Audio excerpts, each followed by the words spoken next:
What's up, y'all? Welcome to New Lifestyle. Style as extreme. I'm King of Africa. We have a very interesting episode today, and I'm joined by Dirty Wurlz. Now, a lot of y'all who live in Lexington sure know who this is. He's a legend. No cap. Yeah. What's up, bro? Welcome to the show, man. What it do, King, man? We're glad to have you, for real. Man, family made it to the show, We've been trying to have him for a while, but you know, just a lot of hiccups here and there. But we're finally here, and it's gonna be a very interesting interview. The first time that I met you was actually on a song that you did with P3. P3, man. Yeah, so I guess maybe, you know, just to break the ice, just talk about that a little bit. All right, so I was approached by DJ Goldmouth.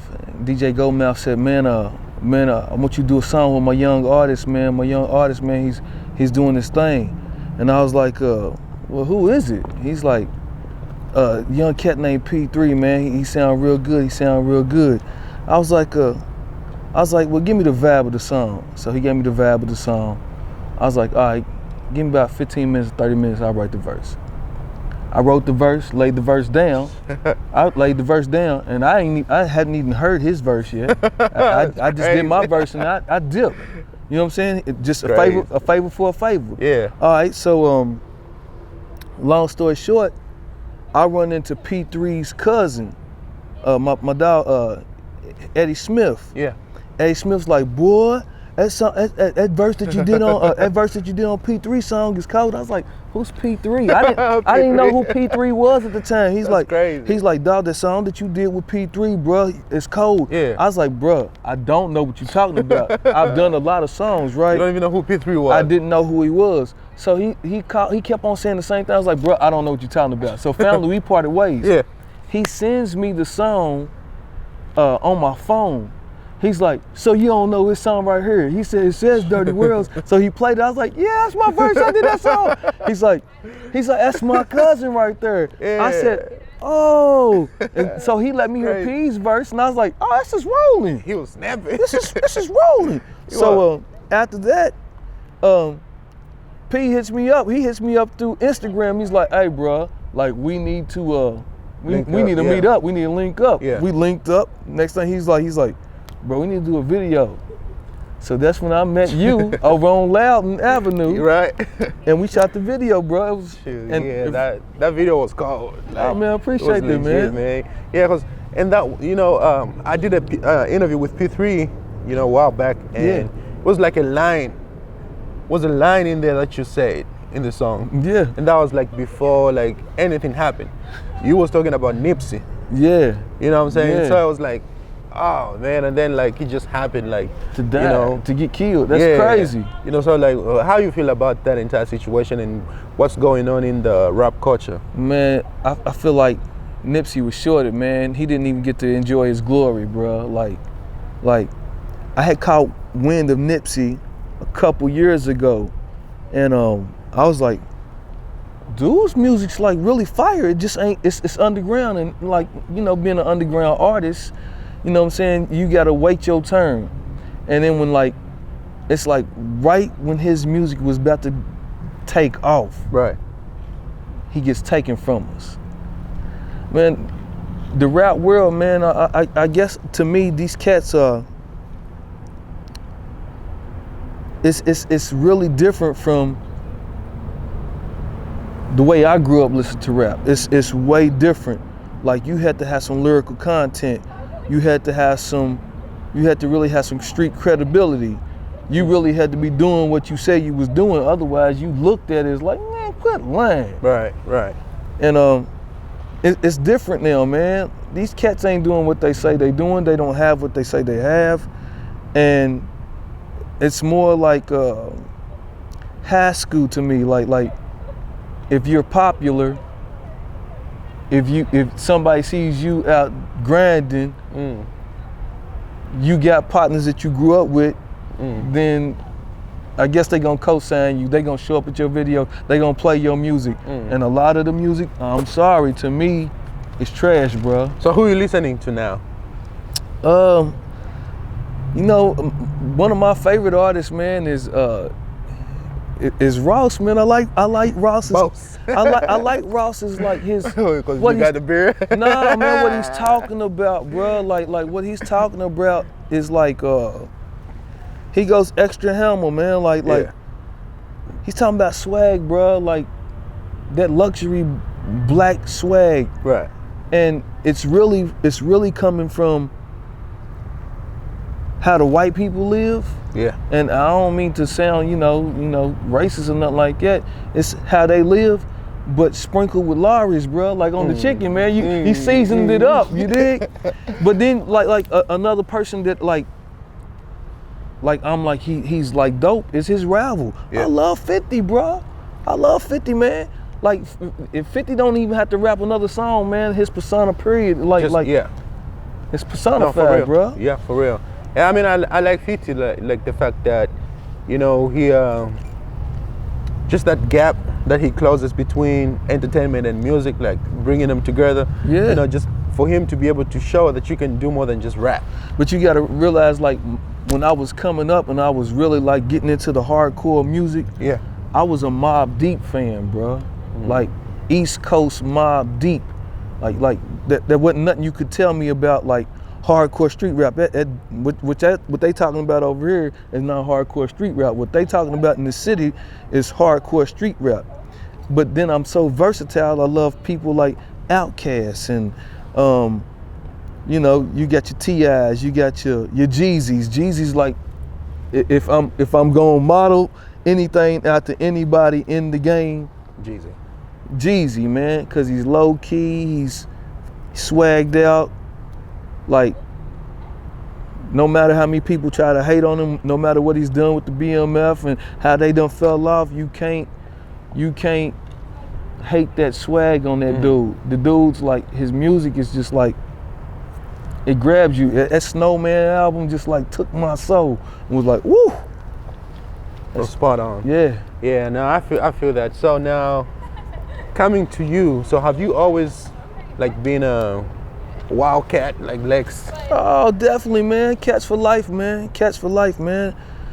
You grew up and like born and raised in Lex? I'm from Lexington, born and raised, right? Traveled all up and down. I've done shows everywhere from Brooklyn and New York down to Atlanta. I lived down in Atlanta for like 6 years. Lived in Cincinnati for about 6 years.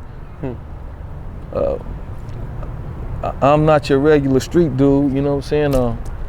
Yeah, I'm from West End. I'm from the streets. Double C, Charlotte Court, man, West Side. Georgetown Street, y'all know how it is. White Street. Naming them streets right there, Sesame Street, you know what it really is. Douglas Park, I mean, played ball up there when everybody thought it was dangerous. And I'm like, man, these are my partners. These are my friends. Y'all scared to death of these cats? Well, maybe you doing something you shouldn't be doing around here, you dig? So like, how is it like growing up in Lexington? Because I just actually recently moved to Lexington, you know what I mean? Like it's only been a couple months. And just looking from the outside,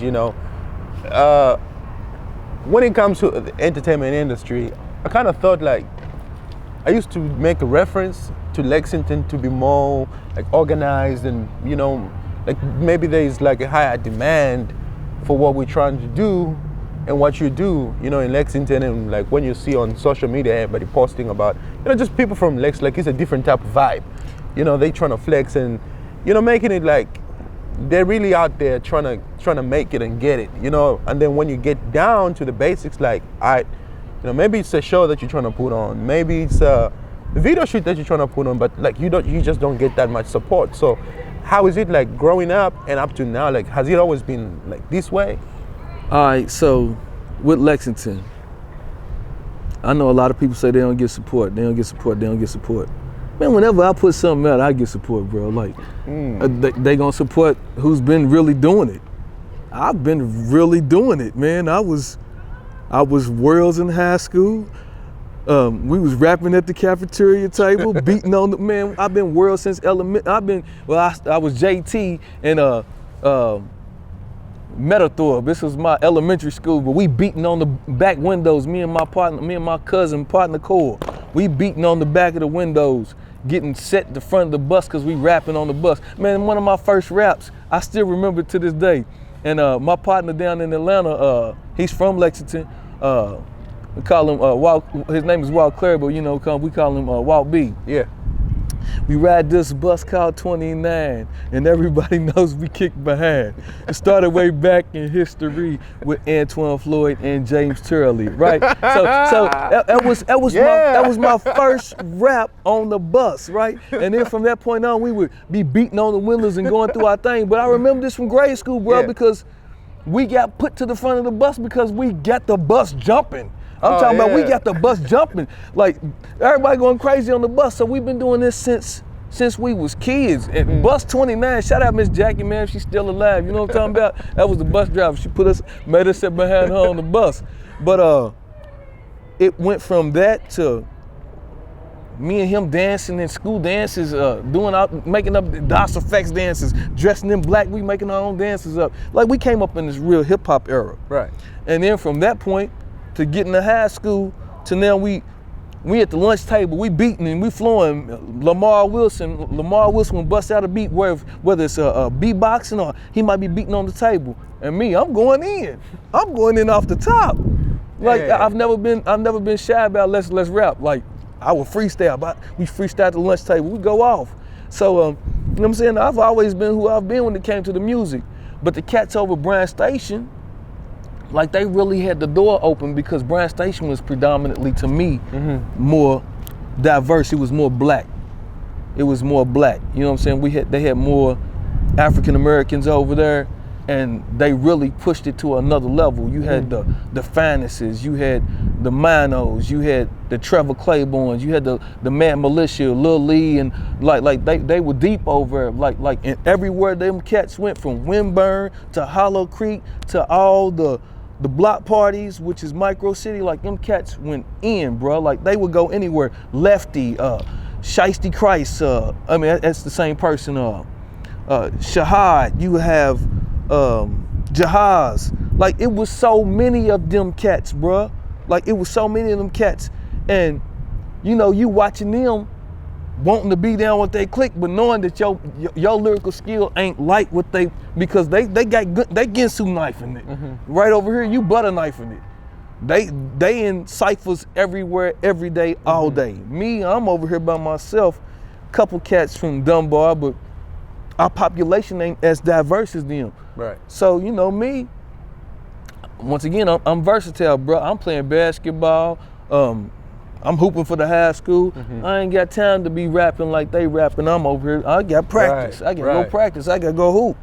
But, you know, gradually, you get old. You recognize that basketball's not your lane. You get into life, but you still, like, man, in the back of your mind, music is what your soul loves. And that's what it is with me. So when did you decide to just take it serious? Like, you just want to rap? Where was I at? Kentucky State, man, 1998. Ride with Lil Lee Carter. And Lee's like, Wurlz, man, you always freestyling, like you freestyle everywhere, bro. He's like, man, I'm gonna take you to a studio, man. First time I've been to a studio, right? 98. He's like, we go over to this woman named Sherry's house. Now, I'm virgin to the mic, bro. So the stuff that I'm rapping, it just ain't coming out how I'm hearing it in my head. It's not coming out the same way because I'm having to write these raps now. Right. I'm not freestyling. Totally different. And you know what I'm saying? It's just the progression of trying to get it to where I wanted to freestyle. And he's like, nah, man, you gonna mess up. And which I did 1,000 times. He's like, bro, you need to write this stuff down and you need to deliver it. Don't read it. You reading your rap, and it just doesn't come out the same way it's as different. Delivering it. Yeah, bro. So that's when I knew. I was like, we did a song, him and I, and then we had this. We had a song called Mexican Lady, talking about weed. The whole song. Oh, it's dope. Mexican Lady. Mexican Lady, bro. Like it was. I gotta listen to that. if we could find it. You dig? It's in the archive somewhere. But Mexican lady, man, like kind of set the tone to where I'm like, oh, this is dope. But it's still low budget. It's dope, but it's still low budget. So I'm more along the lines of like, how can I get my sound together? All right, so then I meet up with this dude, Jersey. Jersey's who like took me under his wing, and I start recording over his studio out of Eastland. Music sounding good now. His brother comes in, and he's like, "Who is this?" Like, Jersey's like, "This is Wurlz, man." Wurlz. So Jersey had just recorded, right? Jersey was like a little artist of the year. His brother was pushing Jersey stuff. After he heard me, he was more along the lines, he's like, I'm gonna sign dude. So I got signed to Bar None Records. And you know, Jersey was the one engineering my music, making my music, making my beats. Next thing I know, I'm on the 22 city tour with Banks. We done did 22 cities in 17 days. So hold up, with Banks, like Lloyd Banks? No. Oh, I was like, hold on a second. Benny Banks. Benny Banks is the dude that signs me. He signs me to Bar None Records, which is local here at the time. All right. And we go on the 22 city tour. Man, he flew me out to DC. We flew out to DC, went up to Maryland, from Maryland to Pittsburgh, from Pittsburgh on over to we stopped in Ohio, Michigan, then all the way over to Wisconsin. I wound up having to come back because my baby's mom was having my baby, so I dipped from Wisconsin, jumped on the Greyhound, came back. She done had a miscarriage. Oh my God. All right, so I'm like, dang, babe. So you know, we going through it. Long story short, Banks hits me he's like, man, what's up? I was like, man, she done had a miscarriage. He's like, man, look, bruh, not to sound insensitive, bro, we got a show in Atlanta. We got to hit Atlanta. He drives back from Wisconsin, picks me up in Cincinnati. We dip to Atlanta. We get down in Atlanta and do this show for these reps. Man, as soon as we came off stage, bro, like they snatching us up. They want to do interviews. Who are y'all? Because Banks kind of got this Jeezy look, and they saying that I kind of got the T.I. look. So like they want to know who we are. So they like, who are y'all? I'm like, he's Benny Banks. I'm Dirty Wurlz. He's like, where are y'all from? We from Kentucky. Oh, y'all from Kentucky? From that point on, we came back to Kentucky. Banks comes back here, and he's playing ball up at this church up here called Calvary. Tears a muscle. No. Long story. No. I done jumped. Hold up. I gotta rewind. Take it back a rewind. We drive down to Memphis to Selecto. Selecto is it Memphis or is it Nashville? No, it's Memphis. Wherever Selecto's at, it's in Tennessee. We drive down. We get a distribution deal. So now we with FYE,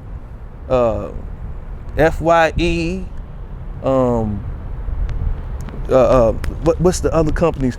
We got a distribution deal. They gonna put our music out. This is when CDs is jumping now. They gotta put our music in the store.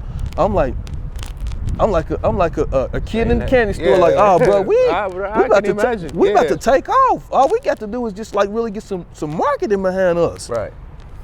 All right. So we come back from doing some shows. Now fast forward back to Banks going up to this gym. Banks goes up to the gym and he's playing ball. Blows his knee out. Damn. Now Banks is rolling at the time, dog. You know what I'm talking about? Like when I tell you he's rolling, he's like about to take off. Like no. You're not catching the drift. You ain't catching my wave. Like we getting it. Like we ain't just some rappers. We getting it. Like under the table, getting some money. You dig? Right.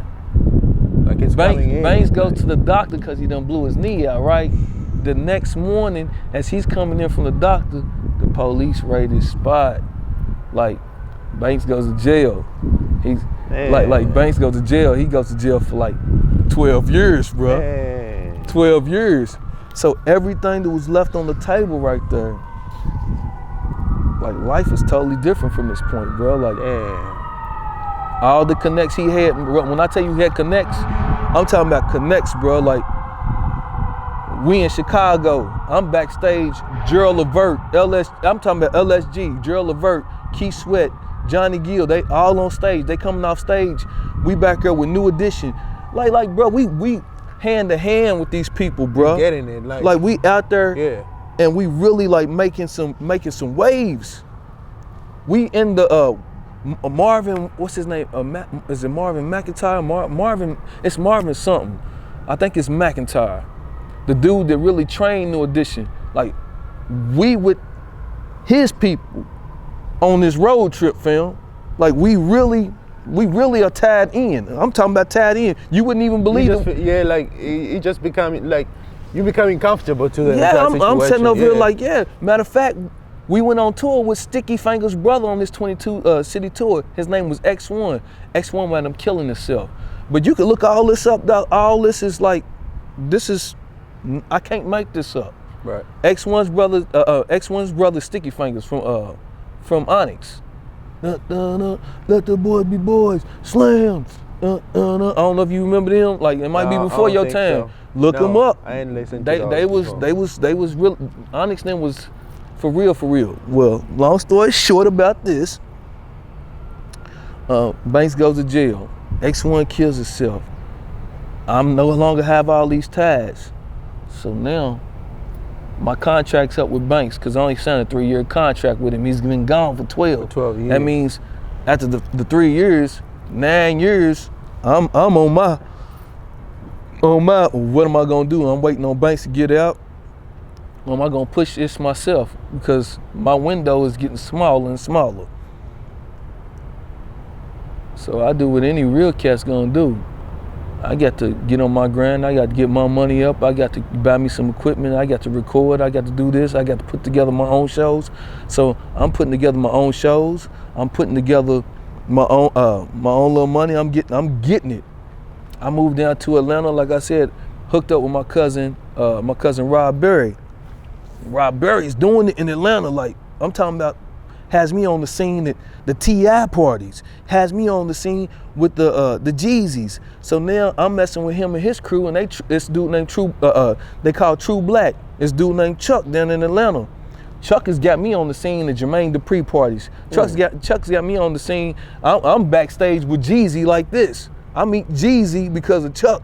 I'm like, we backstage like, Jeezy comes off just from doing the song, his album, My President's Black, My Lambo's Blue. Yeah. All right, so this is when he first dropped it. One of the first performances that he does.